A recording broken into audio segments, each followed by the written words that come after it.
واحدة وخلق منها زوجها وبث منهما رجالا كثيرا ونساء واتقوا الله الذي تساءلون به والأرحام إن الله كان عليكم رقيبا يا أيها الذين آمنوا اتقوا الله وقولوا قولا سديدا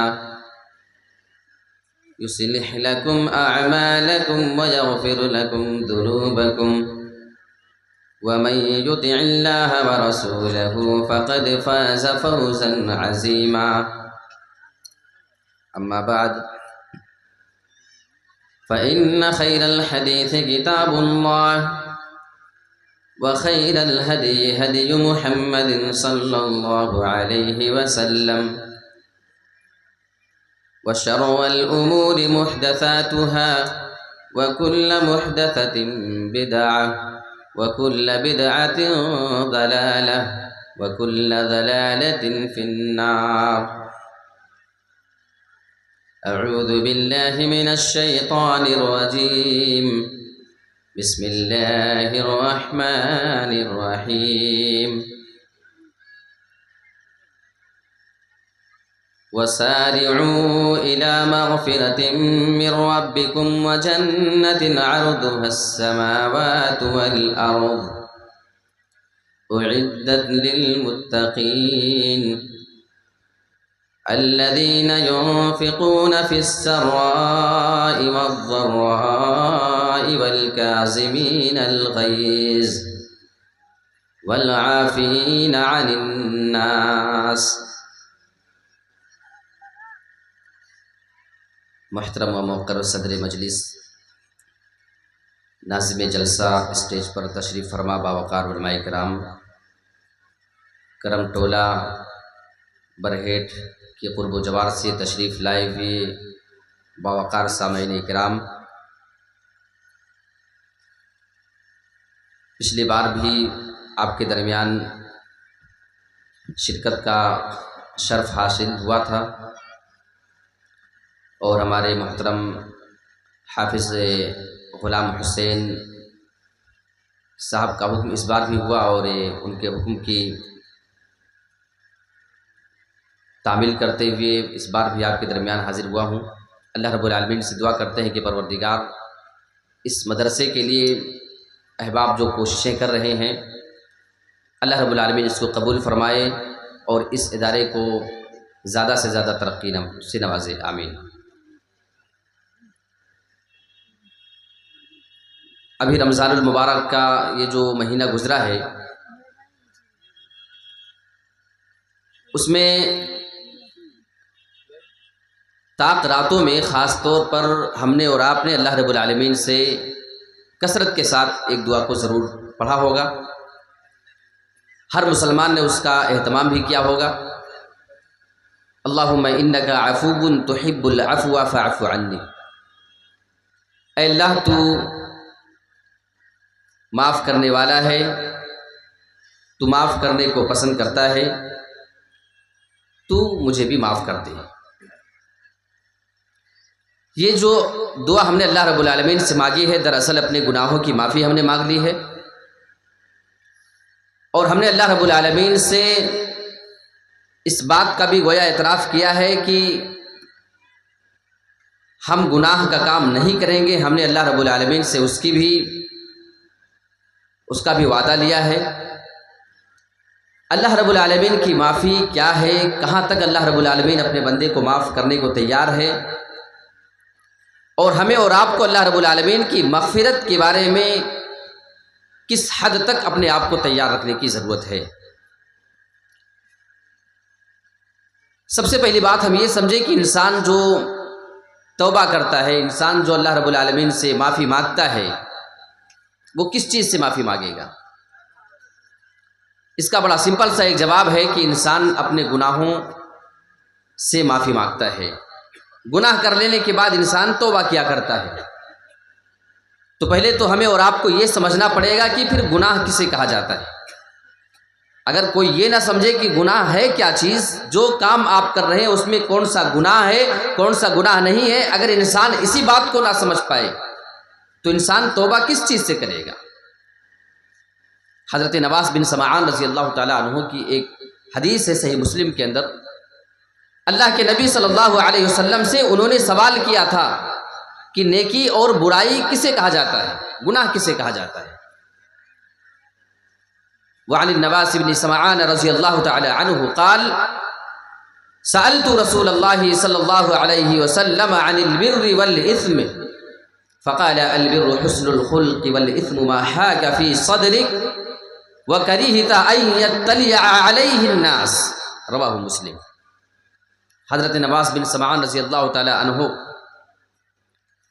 اللہ کے نبی صلی اللہ علیہ وسلم سے سوال کرتے، کہتے ہیں کہ میں نے سوال کیا اللہ کے رسول صلی اللہ علیہ وسلم سے نیکی کے بارے میں اور گناہ کے بارے میں، نیکی کسے کہا جاتا ہے اور گناہ کسے کہا جاتا ہے؟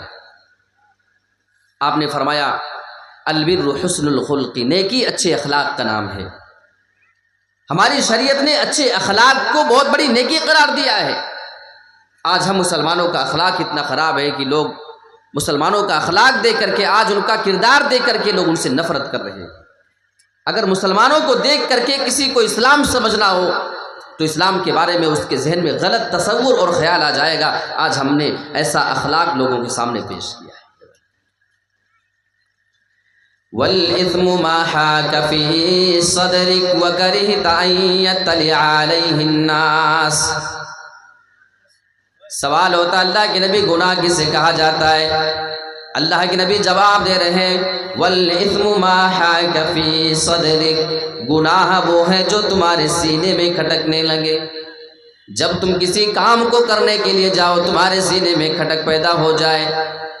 وَكَرِهْتَ أَن يَطَّلِعَ عَلَيْهِ النَّاسُ، تم کسی بھی کام کو کر رہے ہو، آپ لوگوں سے چھپا رہے ہو، ڈر رہے ہو کہ کہیں لوگ جان نہ جائیں، کہیں کسی کو یہ معلوم نہ چل جائے، کہیں کوئی دیکھ نہ لے، کوئی سن نہ لے میرے اس کام کے بارے میں، سمجھ جانا کہ یہ گناہ کا کام ہے۔ آپ کے سینے میں خیال آ جائے، کھٹک پیدا ہو جائے اور آپ ڈرنے لگے کہ کہیں کوئی جان نہ جائے، اللہ کے نبی فرما رہے ہیں کہ یہی گناہ کا کام ہے، اپنے آپ کو اس گناہ کے کام سے بچا کر کے رکھنا ہے۔ تو یہ تو ہو گیا کہ گناہ کس کو کہا جاتا ہے۔ جب انسان گناہ سمجھ گیا تو اب اسی گناہ سے انسان کو معافی مانگنا ہے اور توبہ کرنا ہے۔ اچھا، دنیا میں اگر کسی آدمی کا ہم کچھ بگاڑ دیں، کچھ نقصان کر دیں، کسی کو ناراض کر دیں، تو اگر اس کے پاس ہم خود سے چل کر کے معافی مانگنے چلے جاتے ہیں تو آدمی ہم پہ جو ہے وہ اپنی ناراضگی کا اظہار کرتا ہے اور ہم پر سختیاں کرتا ہے۔ کبھی خود معافی کے لیے نہیں بلا سکتا ہے، لیکن اللہ رب العالمین بندے کو معافی کی جانب بلاتا ہے۔ قرآن مجید کی وہ آیت کریمہ آپ اٹھا لیں وَسَارِعُوا إِلَىٰ مَغْفِرَةٍ مِّن رَّبِّكُمْ وَجَنَّةٍ عَرْضُهَا السَّمَاوَاتُ وَالْأَرْضُ۔ اللہ بیان فرما رہا ہے اے میرے بندو، تم سارے کے سارے لوگ دوڑو، تم سارے کے سارے لوگ ریس لگاؤ، ایک دوسرے سے آگے نکل جانے کی کوشش کرو۔ إِلَىٰ مَغْفِرَةٍ مِّن رَّبِّكُمْ، اپنے رب کی مغفرت کی جانب تم دوڑ لگاؤ، اللہ رب العالمین کی بخشش پانے کے لیے تم دوڑ کرو، ایک دوسرے سے نکل جانے کی کوشش کیا کرو۔ وَجَنَّةٍ عَرْضُهَا السَّمَاوَاتُ وَالْأَرْضُ، اور اس جنت کی جانب تم دوڑ لگاؤ، ریس لگاؤ جس کی چوڑائی زمین و آسمان کے برابر ہے۔ وہ جنت صرف چوڑی اتنی ہے جتنی کی ساری دنیا، 7 زمین 7 آسمان کو لے لیا جائے، ان تمام کو ملا لیا جائے، تمام کو ملا کر کے پھیلا دیا جائے، یہ جتنے دور تک لمبے چوڑے تمہیں نظر آئیں گے، جنت تو صرف چوڑی اتنی زیادہ ہے۔ اور اللہ بیان فرما رہا ہے اعدت للمتقین، یہ جنت کس کے لیے تیار کی گئی ہے؟ کیا ہے وہ جنت تمام لوگوں کو ملنے والی ہے؟ اللہ بیان فرما رہا ہے اے میرے بندو، وہ جنت تو اللہ سے ڈرنے والوں کے لیے بنائی گئی ہے، وہ جنت تو اللہ سے ڈرنے والوں کے لیے تیار کی گئی ہے۔ اس آیت کریمہ کے بارے میں مفسرین نے بہت بہترین نقطہ بیان کیا ہے، کہتے ہیں کہ اللہ رب العالمین کی اتنی لمبی چوڑی جنت، اگر وہاں جو آدمی چلا جائے گا اللہ رب العالمین اس آدمی سے بولے گا اے میرے بندے سوال کرو، مانگ، اگر تجھے کچھ اور مانگنا ہے تو مانگ کر کے دیکھ لے۔ بندہ مانگتے مانگتے تھک جائے گا لیکن اللہ نوازتے سے نہیں تھکے گا۔ وہ بندہ مانگتا جائے گا، اللہ کہے گا میرے بندے اور مانگ لے، مانگتا جائے گا، بعد میں وہ بندہ کہے گا اللہ اب اس کے علاوہ میرے ذہن میں، میرے دل و دماغ میں کوئی بھی خواہش باقی نہ رہی۔ یعنی اللہ رب العالمین اتنا زیادہ نواز دے گا کہ اس آدمی کی آرزو، اس کی امید وہاں پہ ختم ہو جائے گی۔ وہ جنت کسی کو تا حد نظر مل جائے گی، جہاں تک اس کی نظر جائے گی اسی کی ہے۔ میرے پیارے ساتھیوں، بہت سارے ایسے بھی خوش نصیب بندے ہوں گے لیکن بہت ہی بدقسمت آدمی وہ ہوگا جو آدمی اللہ رب العالمین کی بنائی ہوئی اتنی لمبی چوڑی جنت کے اندر ایک قدم رکھنے کی جگہ نہ پا سکے، ایک ہاتھ کی بھی جگہ نہ پا سکے۔ اس آدمی سے زیادہ بد نصیب پھر کوئی دوسرا آدمی نہیں۔ اللہ رب العالمین اسی جنت کی جانب ہمیں دوڑنے کے لیے کہہ رہا ہے وَسَارِعُوا إِلَى مَغْفِرَةٍ مِّن رَبِّكُمْ وَجَنَّةٍ عَرْضُهَا السَّمَاوَاتُ وَالْأَرْضُ۔ اے میرے بندو، تم دنیا میں ایک دوسرے سے کمپٹیشن کرتے ہو، دنیا میں ریس لگایا کرتے ہو، فلاں آدمی کا بزنس زیادہ چل رہا ہے، تم اس سے زیادہ آگے نکل جانا چاہتے ہو۔ یہ تمام کی تمام چیزیں انسان دنیا میں چھوڑ کر کے چلا جائے گا، تم اس جنت کی جانب ریس کیوں نہیں لگایا کرتے ہو؟ اللہ نے یہ واضح کر دیا کہ وہ جنت اللہ سے ڈرنے والوں کے لیے تیار کی گئی ہے۔ اے میرے رب، کون سے اللہ سے ڈرنے والے، کون سے متقی کی تو بات کر رہا ہے؟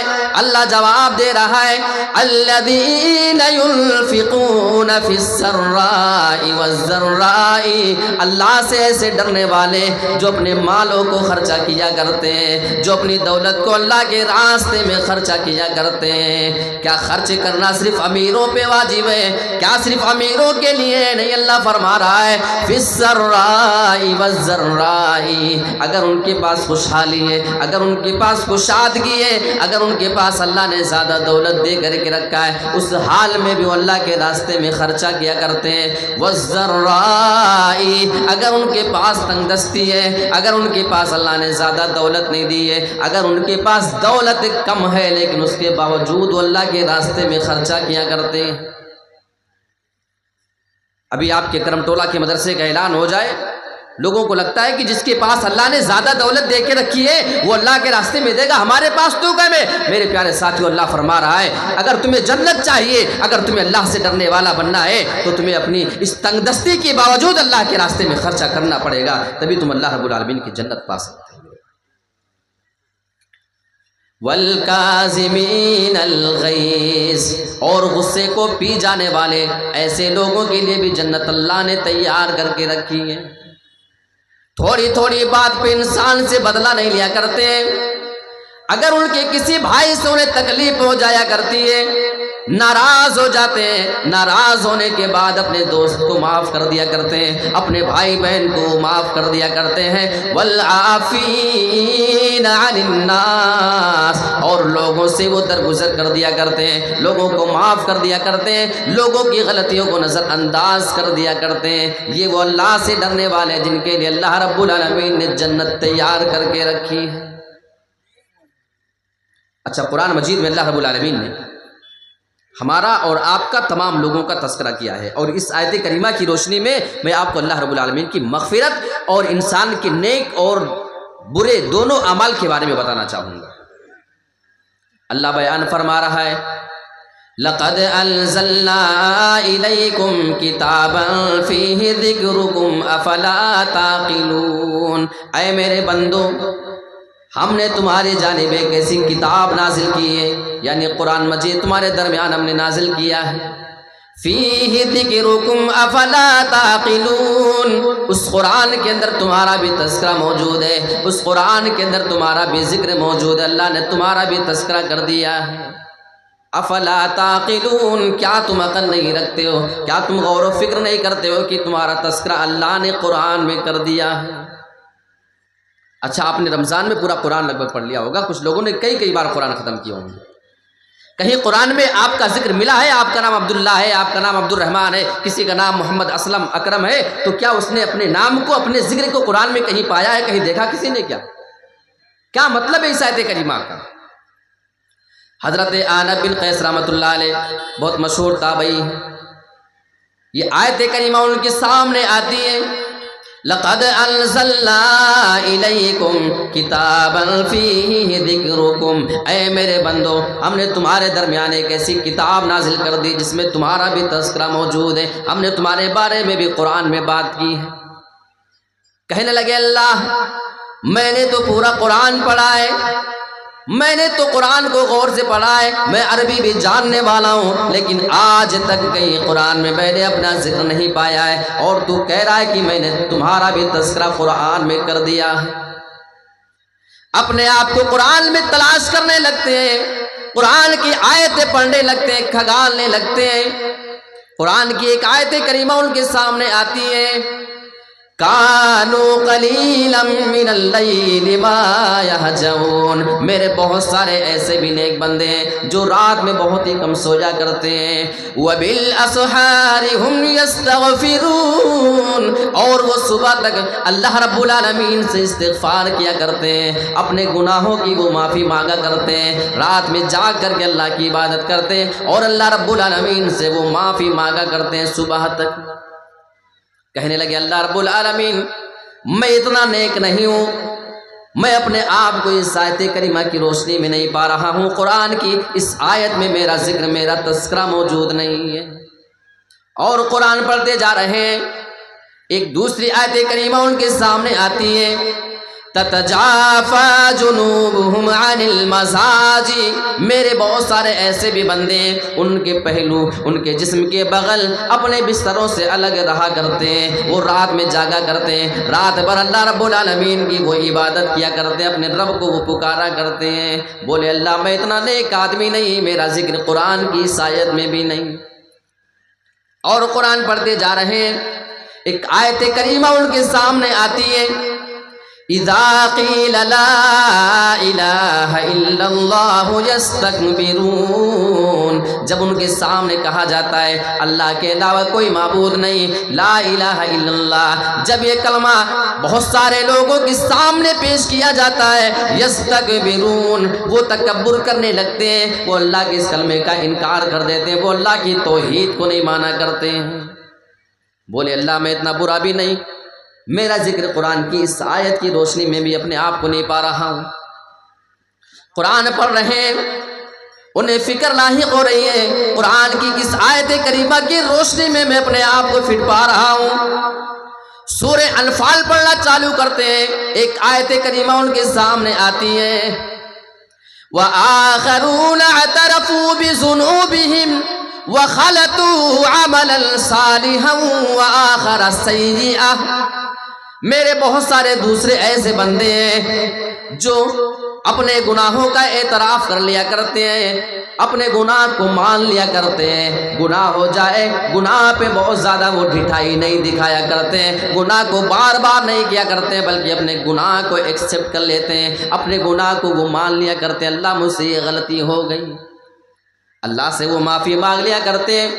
اور ان کا معاملہ کیا ہے، وَخَلَطُوا عَمَلًا صَالِحًا وَآخَرَ سَيِّئًا، میرے وہ بندے نیکی اور گناہ، نیکی اور برائی دونوں ملا کر کے وہ کام کیا کرتے ہیں، وہ نمازی بھی، روزے دار بھی، حج کرنے والے بھی، عمرہ کرنے والے بھی، زکوٰۃ دینے والے، صدقہ خیرات بھی کرنے والے، حسن سلوک کرنے والے، لوگوں کے ساتھ اچھے معاملات کرنے والے، وہ تمام نیک کام کیا کرتے ہیں، اور لیکن ان سے گناہ کے کام بھی ہو جایا کرتے ہیں، جانے انجانے میں ان سے گناہ کے کام بھی ہو جایا کرتے ہیں، یہ دونوں کام وہ ملا کر کے کیا کرتے ہیں، لیکن اللہ سے معافی مانگتے رہتے ہیں۔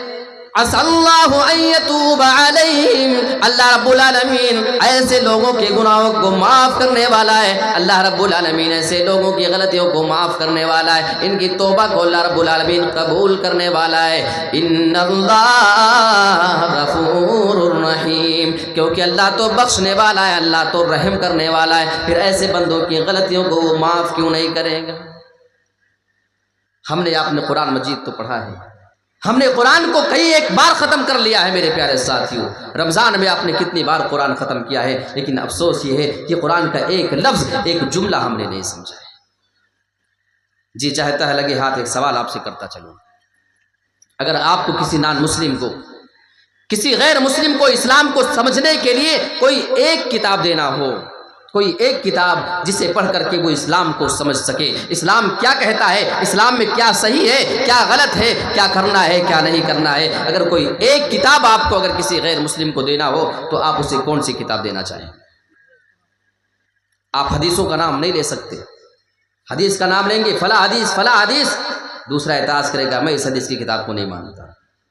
حدیثوں پہ اعتراض ہے، ایک ایسی کتاب جسے تمام مسلک کے لوگ مل کر کے کسی ایک نان مسلم کو ایک ساتھ ایک منچ پہ اگر دینا چاہیں تو وہ کتاب کون سی ہوگی؟ ذرا ادھر سے بھی آواز آ جائے تو اچھا رہے گا۔ کون سی کتاب؟ لوگوں کا جواب ایک ہی آ رہا ہے کہ قرآن مجید دینا چاہیں گے۔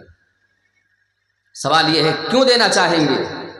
آپ بولیں گے تاکہ اسے پڑھ کر کے وہ اسلام کو سمجھ سکے، اسلام کو فالو کر سکے۔ بہت اچھا جذبہ ہے۔ ایک دوسرا سوال، ترجمہ والا دیں گے کہ سادہ قرآن دیں گے؟ بولیے بھائی، ترجمے والا نا، بنا ترجمے کا سادہ قرآن دے دیں گے تو اس کو پڑھ کر کے اسے کچھ بھی سمجھ میں نہیں آئے گا کہ کیا اس میں کہا جا رہا ہے، کچھ نہیں سمجھے گا۔ تو ترجمے والا دیں گے تاکہ وہ اسلام کو سمجھ سکے۔ اللہ کتنا اچھا آپ کا ارادہ ہے، اور کئی جگہوں پہ بانٹے بھی جاتے ہیں۔ ایک اور بڑا سوال ہے، ہم کسی غیر مسلم کو قرآن دیں گے، ترجمے والا دیں گے تاکہ یہ پڑھ کر کے اسلام کو سمجھ سکے، اسلام کیا کہتا ہے، کیا کرنا ہے، کیا نہیں کرنا ہے، کیا صحیح ہے، کیا غلط ہے، یہ سمجھانا ہے تو ہم ترجمے والا قرآن ایک نان مسلم کو دیتے ہیں۔ سوال یہ پیدا ہوتا ہے کہ کیا ہم نے بھی اسلام کو یہی قرآن پڑھ کر کے سمجھا ہے؟ کتنے افسوس کی بات ہے کہ جواب ہمارا نہ میں ہوتا ہے۔ کیا ہم نے اور آپ نے بھی اسلام کو قرآن ہی پڑھ کر کے سمجھا ہے؟ جواب ہوگا کہ نہیں، ہم نے اسلام کو سنتے سناتے سمجھا ہے، بس ایسے ہی سمجھا ہے۔ کبھی ہمیں اتفاق نہیں ہوتا کہ ہم قرآن مجید کی چند آیتوں کا ترجمہ اپنے بچوں کو سکھا سکیں، یا ہم قرآن پڑھیں تو اس کا ترجمہ ہمیں سمجھ میں آتا رہے۔ میرے پیارے ساتھیوں، یہ واقعی افسوسناک ہے، اور ایسے لوگوں کے بارے میں رسول قیامت کے دن شکایت کریں گے، ان قوم اتخذوا ھذا القرآن مہجورا، اے میرے رب، میری اس قوم نے قرآن کو چھوڑ دیا تھا۔ قرآن کو چھوڑنے کا ایک مفہوم یہ بھی بیان کیا گیا ہے کہ قرآن میں غور نہیں کرتے ہیں، قرآن میں غور و فکر کر کے اس کے اوپر عمل نہیں کیا کرتے تھے۔ سوچو ذرا، جب رسول ہمارے خلاف اللہ کے اگر شکایت کر دیں گے تو ہم کتنے بڑے مجرم وہاں پہ ثابت ہوں گے، اگر ہم قرآن کو سمجھ کر کے نہیں پڑھتے ہیں، قرآن میں اگر ہم تدبر اور غور و فکر نہیں کیا کرتے۔